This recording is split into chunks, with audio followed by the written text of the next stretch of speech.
Наприкінці жовтня 2021 року депутати Київської міської ради ухвалили рішення про перейменування вулиці Костянтина Заслонова в Дарницькому районі Києва на честь кримсько-татарського льотчика Аметхана Султана. Також в планах перейменувати вулицю Сурмовську на честь кримсько-татарського діяча Ісмаїла Гаспринського.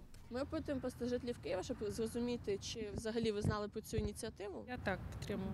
Це робиться вірно, то що кримсько-татарські діячі якісь у нас будуть, хоча б хтось про них узнає. Підтримую взагалі, але зрозуміло, це потягне за собою ряд таких бюрократичних більше питань, там в плані навіть цих самих людей, документів, тому подібне. Але це все тимчасове явище, оскільки найменування вулиці воно залишиться не на один рік, не на один десяток років, я так вважаю. Тому це цілком доцільно. Я, на жаль, не чув ні про Заслонова, ні про тих,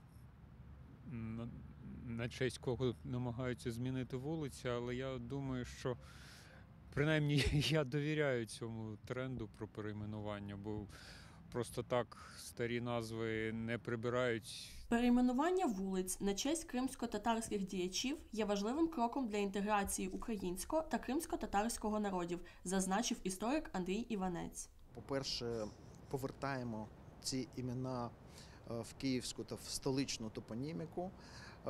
Ми даємо такий наочний символ поваги, шани до історичного культурного спадку кримсько-татарського народу.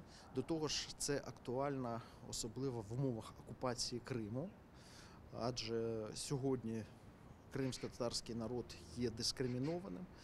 І тому така моральна політична підтримка, вона має подвійне значення за умов окупації Криму. Як повідомили кореспондентам Суспільного у Київській міській раді, остаточного рішення про перейменування вулиць Костянтина Заслонова та Сурмовської досі немає.